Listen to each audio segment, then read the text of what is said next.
Good morning, students.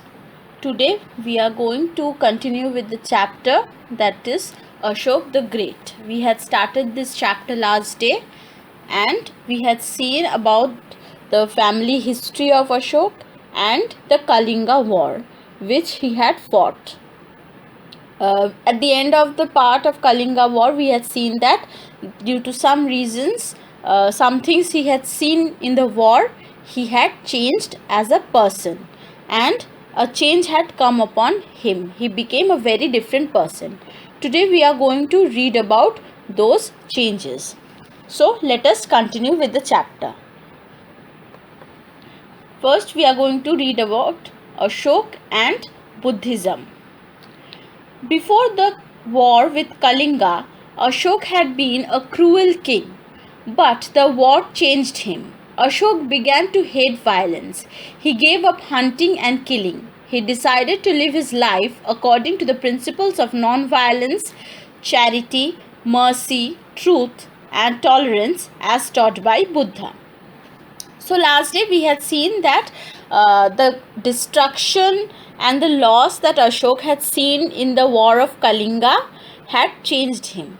So before the Kalinga war, before the war of Kalinga, Ashok used to be a cruel king. But after the war, he changed.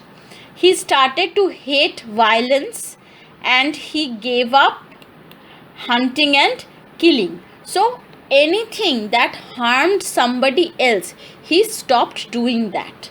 So he used to be cruel, he used to go hunting and kill animals and do all these things, but everything that is supposed to hurt someone, that is to cause pain, he gave up after he saw the loss and destruction in the war of Kalinga. After this, what did he start to do? He decided to live his life according to the principles of non-violence, charity, mercy, truth, and tolerance. As taught by whom? As taught by the Buddha. So we have read in a previous chapter about Gautam Buddha, where we had seen the eightfold path and the four noble truths which Lord Buddha had taught the people. He had preached about them and asked the people to follow. So Ashoka did the same. He started following the religion of Buddhism. He started following the rules of Buddhism, which were the principles of non-violence. That means he was not going to harm anybody. Charity, that is he was going to give things to other people like money, food, and all those things for those people who did not have them, to help them. Mercy, that means he was going to be kind. Truth, that means he isn't going to lie to anybody, he's always going to be truthful. And tolerance, that means he was going to be patient.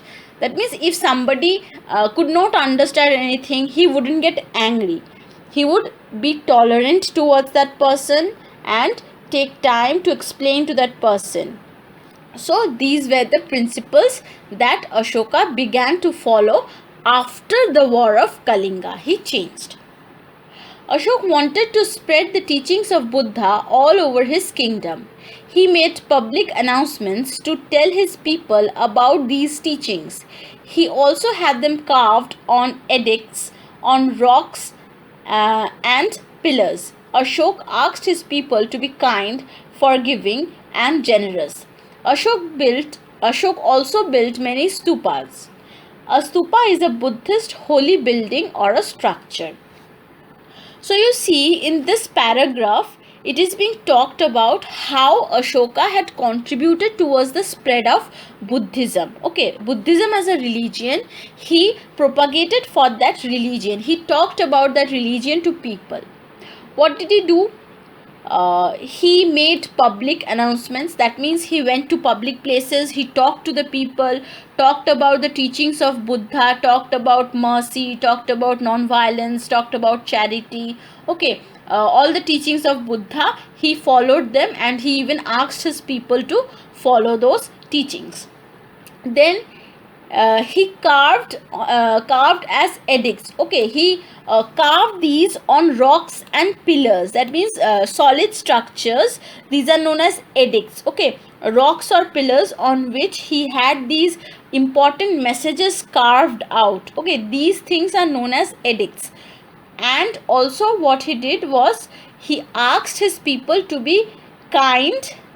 He asked his people to be kind, forgiving, and generous. Okay, first he made public announcements about the teachings of Buddha.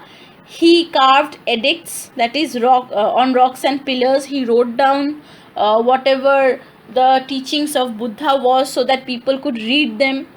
Then he asked his people to be kind, forgiving, and generous. Okay, so he also asked his people to follow all these traits, all these principles of Buddhism. And along with that, what did he do? He also built many stupas. Okay, stupas, what are stupas? A stupa is a Buddhist holy building or a structure. Okay, it's a huge kind of structure. You see in this picture, you see this is the picture of a stupa. Okay, it is a dome shaped structure. It's a dome shaped structure, and inside there Buddhist relics are kept. Okay, in these Buddhist relics are kept, and these stupas he built them. These are symbols of Buddhism. Okay, so this is the picture of the great Sachi stupa. Okay, this is the great stupa and it is built at Sachi, and this was first built by Ashoka, and later his later rulers who came after Ashoka, they made more additions to this structure. So you see, Ashoka, he made public announcements about the teachings of Buddha. He carved them on edicts. He asked his people to follow the principles of Buddha, and he also built Buddhist stupas. So these were his few contributions he made to propagating Buddhism. Along with that, what did he do? Ashok spread the message of the Buddha even beyond his kingdom. He did this by sending messengers to the different places in Asia and to Greece and Egypt. He sent his son Mahendra and daughter Sanghamitra to Sri Lanka. So, not only did he try to spread Buddhism in the area he was ruling, but he also sent messengers to different places. Okay, different countries. He sent them so that they could go to different countries and talk about the Buddhist religion. Where did he send his messengers? Okay, he sent his messengers to various places in Asia. We live in the Asian continent. Okay, so India is a part of the Asian continent. India is a country that belongs to the Asian continent. Similarly, we have China, we have Pakistan, we have Bangladesh. These are also the various countries which lie in the Asian continent. So he sent them to other countries which are located in Asia. He sent them to Greece, he sent them to Egypt, and he sent his own son, whose name was Mahendra, and his daughter, whose name was Sanghamitra, to Sri Lanka. Okay, so not only did he himself preach about the Buddhist principles, he also sent messengers. Okay, he sent his own son and daughter and some other peoples from his court. He sent all these people to various countries, various places, so that they could go there and talk about Buddhism. So you see, after Gautam Buddha, so many years after that, Buddhism was slowly rising. Okay, Ashoka played a very big role in the rise of the religion of Buddhism. So what did we see here? We saw that after the war of Kalinga, before the war of Kalinga, Ashoka was a cruel king, and at the time of the war, at the end of the war, the loss and the destruction changed something in him, and he became a believer of non-violence, truth, charity, mercy, tolerance, and he changed as a person, and he started following the religion of Buddhism. Along with that, he made public announcements. He himself preached about Buddhism, the teachings of Buddha, and he also sent messengers to various parts of the country to talk about the religion of Buddhism. So this is about Ashok and Buddhism. Now next move on to the next part. An emperor who served his people. Okay, now we are going to read this part. This is the last section of this chapter. This chapter deals with an emperor who served his people. That means emperor means king. Okay, an emperor is a king. So Ashoka was a king, and the kind of person he became after the war. Okay, what did he do for his people? That is what is being talked here. So let us follow that. Let us read this part. Ashok declared, "All men are my children." He took great care of his people. He asked his officers not to be violent or harsh. He went on tours to see for himself how his people were living. He had trees planted, wells dug, and the rest houses and hospitals built for them. He also gave orders to prevent cruelty to animals. We know all this from Ashoka's messages on rocks and pillars. So you see in this part what is being said. See, the first line is very important. Okay, what did Ashok say? He said, "All men are my children." That means all the people who lived in his kingdom were like his children. Okay, uh, everybody loves their children. Okay, we take care of them. We give them what they need. Okay, we are always there to help them when they need us. So similarly, Ashok was a father figure for the country in his for the men in his country. Okay, so he loved them as if they were his own children. He took very good care of them. What did he do? He asked his officers not to be violent or harsh. That means the various, okay, he was a king, so he had officers. These officers used to go around places to collect taxes and stuff. Okay, so generally what happened was the kings asked their officers to force the people to pay the taxes, but Ashoka, he said that don't be harsh on them. If the people cannot pay the taxes, give them time, don't punish them, don't harm them. Okay, so he asked them to be gentle with his people. He went on tours to see for himself how his people were living. So he went on tours himself. Okay, that means he went to the local area surrounding his palace. Okay, that means his kingdom. He traveled through his kingdom to see how his people were living. That means he went to check if the people were in any kind of pain, if they had any kind of troubles, if the officers were following his rules and regulations, if the people were happy or not. He went himself to check those things. Generally kings do not go and check on the people, but he went and checked on his own people. Along with that, what did he do? He planted trees, dug wells, and rest houses and hospitals were built. Okay, so he was caring towards the environment. You see, he had built many he had planted many trees. He had dug wells so that people did not suffer from the lack of water. People had sufficient supply of water. He built rest houses. Okay, what are rest houses? You see, rest houses were built in the roadside so that the traveling people could rest. Nowadays we have hotels, right? We go to a place, we go to visit a place, we book a room at a hotel, we stay there. Okay, similarly rest houses were kind of hotels during those times. The people who were traveling could rest there for some time. And he also built hospitals for his people so that his people could get proper treatment and did not need to suffer.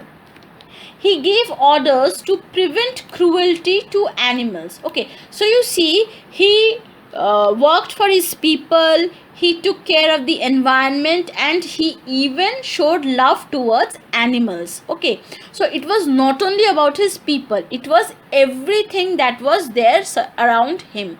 Okay, he was compassionate towards everything. We all know this from Ashoka's message on rocks and pillars. So in the previous part you had seen that there were edicts, okay, where he had written all the things he was doing. Okay, so we know these. we know these, the historians come to know about these things from the rocks and pillars he had built. See this picture here. Okay, this picture is Ashok's message on the pillar of Firoz Shah Kotla, Delhi. So this is one of the pillar of Ashoka. You can see scribblings on this pillar. Okay, in this picture you will see this is a pillar, and you will see small scribblings that are made on this pillar. These scribblings are actually writing. Okay, Ashoka, he gave orders, he put men to work who used to write these things on the pillars so that people could know. So we come to know about these things from such pillars. So this is one of the pillar. There are many others. Ashok ruled for a long time. During his rule, there was peace and prosperity. Ashok respected all religions and gave his people the freedom to follow their own religion. We remember Ashok as a great and noble king who served his people well. So you see, this sums up the whole chapter. What is being said is, first and foremost, he ruled for a long time. So he was there as a king for a very long time, and during his rule there was peace and prosperity. Okay, so you see, if the person ruling you is a very good person, is a kind person, obviously the people are supposed to be happy. So Ashok, being a very good king, a kind king, okay, his citizens were very happy. So there was peace and prosperity. As people were happy, people were not suffering, they did not go into fighting, they did not go into crime, they worked on their own, and they were happy with each other. He respected all religions. Okay, so he himself followed Buddhism, he preached about Buddhism, but it was not forced upon his people. If anybody voluntarily wanted to follow Buddhism, if somebody really from their own wish wanted to become a Buddhist, they could. He didn't stop them, but he never forced anyone to become a Buddhist. If there was a Hindu or a Muslim or a Christian who wanted to follow their own religion, he always allowed them to. Okay, he gave them the freedom to follow their own religion. We remember Ashok as a great and noble king. So you see the name of this chapter, Ashok the Great. Okay, in the very name of the chapter you have the word great. Why? Because he was a great and a noble king who served his people well. So you see, he is remembered. Why is he remembered? Because he was such a kind person. He did so much good for his people. That is why people still remember him, and he has been called a great king. So this is your chapter about Ashok the Great. So what did we see in the chapter? First we talked about the history, family history. Chandragupta Maurya was the founder, was the first king to accommodate a big kingdom, that is the Mauryan dynasty. After Chandragupta Maurya came Bindusar, and after Bindusar came Ashok. And then we saw the war of Kalinga. Kalinga is a place in Orissa which did not want to come into link with the Mauryan Empire. So they revolted, and Ashoka finally decided to attack that kingdom after he became king. When he became king, he attacked that kingdom with a huge army. There was a very fierce battle, and after the battle was over, there were thousands of people dead. And this death, this destruction, this loss, okay, the sight of children and women crying, dead animals, dead people, okay, it affected Ashok, and he changed from a cruel king to a very kind and noble person. Okay, after he changed to a noble king, he started following Buddhism. He preached about Buddhism himself. He made the preachings of Buddha to be written on the rocks and pillars of the edicts. Okay, he built stupas, and along with that he sent messengers to various places all over the world. Okay, and then comes the part where we talk about Ashoka as a changed person, as a king, as a kind king, a noble king. What did he do? first he declared that all men are my children. Okay, this line is very important. All men are my children. So he believed that everything under his kingdom were like his children. He took very good care of them. He was caring towards the environment, he was caring towards the animals, he was caring towards the people. Okay, so he made much contribution towards his kingdom, and because he was a very good person, a kind king, his men, his people, his citizens also lived in peace and prosperity. Okay, so these were all the reasons why Ashoka is known as Ashoka the Great. So this is the end of your chapter. We will stop here. This is the end of your chapter. So that's all for today. Thank you and bye bye.